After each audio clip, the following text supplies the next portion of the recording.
ನಮಸ್ತೆ ಸ್ನೇಹಿತರೆ. ಕಾರ್ತಿಕ ಪುರಾಣ 15ನೇ ಅಧ್ಯಾಯ. ಮಾನವ ರೂಪ ಧರಿಸಿದ ಇಲಿ. ಜನಕ ಮಹಾರಾಜ, ನಿನಗೀಗಾಗಲೇ ಕಾರ್ತಿಕ ಮಾಸದ ವ್ರತ ಮಹಿಮೆಯನ್ನು ತಿಳಿಸುವಲ್ಲಿ ಅನೇಕ ನಿದರ್ಶನಗಳನ್ನು ಕೊಟ್ಟಿದ್ದೇನೆ.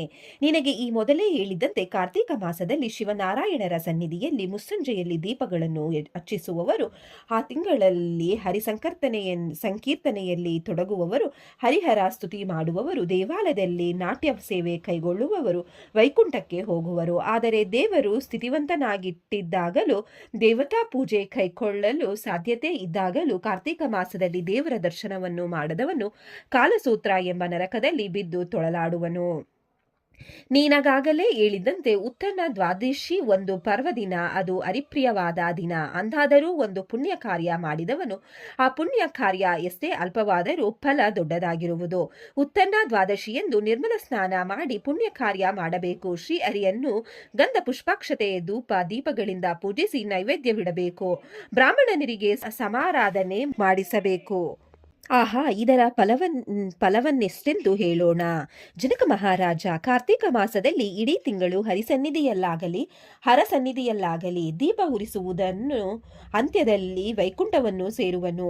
ವಿಷ್ಣುದೂತರೇ ಬಂದು ಅವನನ್ನು ವಿಮಾನದಲ್ಲಿ ಕೂರಿಸಿಕೊಂಡು ಒಯ್ಯುವರು. ಒಂದೊಂದು ಸಲ ತಿಂಗಳು ಪೂರ ಆಗದಿದ್ದಾಗ ಕಾರ್ತಿಕ ಶುಕ್ಲ ತ್ರಯೋದಶಿ, ಚತುರ್ದಶಿ ಹಾಗೂ ಹುಣ್ಣಿಮೆಗಳಂದಾದರೂ 3 ದಿನಗಳಲ್ಲಿ ದೀಪಾರಾಧನೆ ಮಾಡುವವರು ಆಹಾ ಏನು ಹೇಳಲಿ, ಮಹತ್ಫಲಗಳನ್ನು ಹೊಂದುವರು.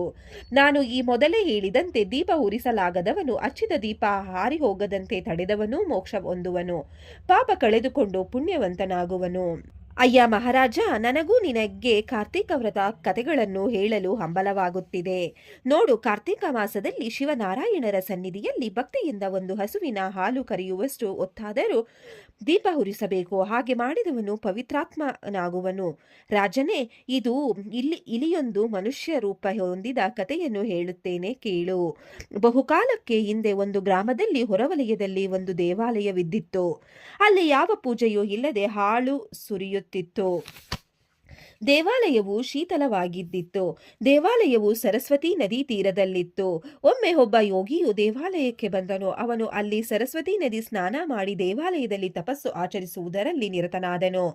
ಅವನು ಬಂದ ಮೇಲೆ ದೇವಾಲಯದಲ್ಲಿ ನೀರು ಕಾಣಿಸಿಕೊಂಡು ದಿನೇ ದಿನೇ ಅದು ಶುಚಿಯಾಗತೊಡಗಿತು.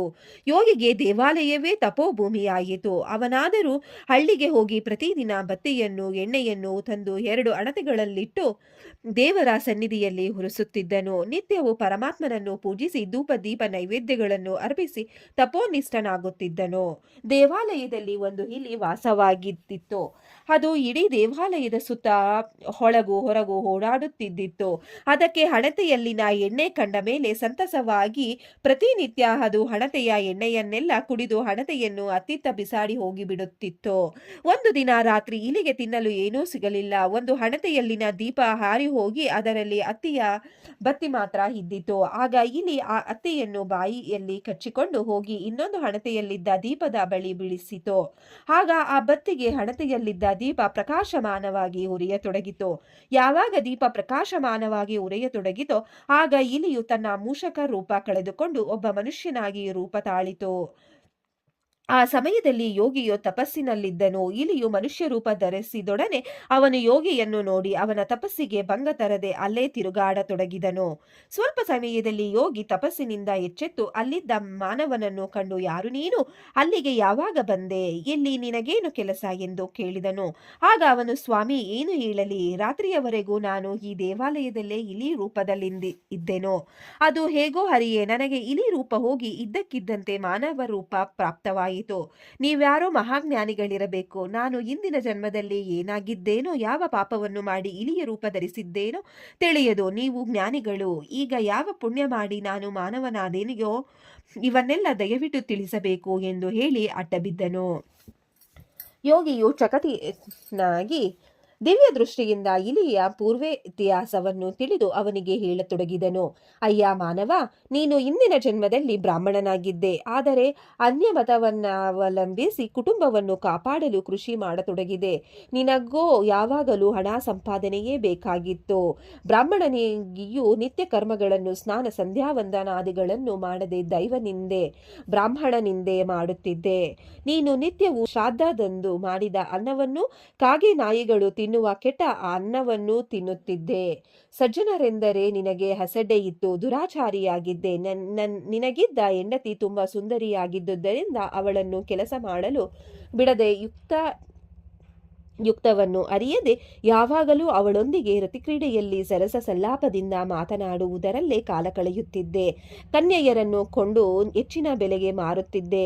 ಇವೆಲ್ಲ ಪಾಪದ ಕೆಲಸಗಳು ಎಂಬುದನ್ನು ಅರಿಯದಾದೆ. ಅಪಾರ ಹಣವನ್ನು ಸಂಪಾದಿಸಿದ ನೀನು ಅದನ್ನು ಯಾರಾದರೂ ಅಪಹರಿಸಿ ಯಾರು ಎಂದು ಭೂಮಿಯಡಿ ಅಡಗಿಸಿಬಿಟ್ಟೆ. ಹೀಗೆ ಕಳೆದ ಜನ್ಮದಲ್ಲಿ ನೀನು ಹಲವಾರು ಪಾಪ ಕಾರ್ಯಗಳನ್ನು ಮಾಡಿದ್ದರಿಂದ ಸತ್ತ ಮೇಲೆ ನರಕದಲ್ಲಿ ಹಲವಾರು ಬಾಧೆಗಳನ್ನು ಅನುಭವಿಸಿ ಈಗ ಇಲಿಯ ಜನ್ಮವನ್ನು ಪಡೆದಿದ್ದೆ. ಈ ದೇವಾಲಯದಲ್ಲಿ ಹಣತೆಯಲ್ಲಿದ್ದ ಎಣ್ಣೆಯನ್ನು ಕುಡಿದು ಬಿಡುತ್ತಿದ್ದೆ. ಇಂದು ನಾನು ಇಟ್ಟ 2 ದೀಪಗಳಲ್ಲಿ ಒಂದು ಹಾರಿಹೋಯಿತು. ಆಗ ನೀನು ಹಾರಿಹೋಗಿದ್ದ ದೀಪದ ಬತ್ತಿಯನ್ನು ಎತ್ತುಕೊಂಡು ಹೋಗಿ 2ನೆಯ ಹಣತೆಯಲ್ಲಿ ಇರಿಸಿದೆ.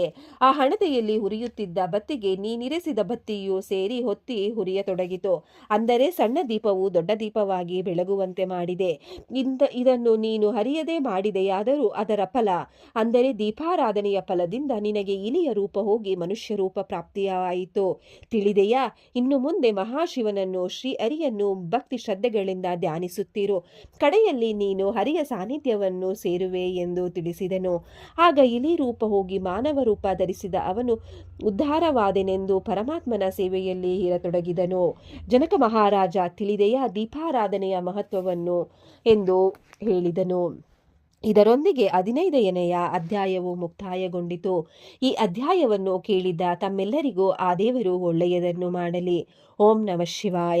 ವಿಡಿಯೋ ನೋಡಿಕ್ಕೆ ಎಲ್ಲರಿಗೂ ಧನ್ಯವಾದಗಳು. ನಿಮಗೆ ಈ ವಿಡಿಯೋ ಇಷ್ಟ ಆಗಿದ್ರೆ ಪ್ಲೀಸ್ ಒಂದು ಲೈಕ್ ಮಾಡಿ. ನೆಕ್ಸ್ಟ್ ಇನ್ನು ಜಾಸ್ತಿ ವಿಡಿಯೋ ಹಾಕ್ತೀವಿ. ಹಾಗೆ ನಿಮ್ಮ ಫ್ರೆಂಡ್ಸ್ಗೆ ಶೇರ್ ಮಾಡಿ ಮತ್ತೆ ಸಬ್ಸ್ಕ್ರೈಬ್ ಮಾಡಿ. Thank you very much.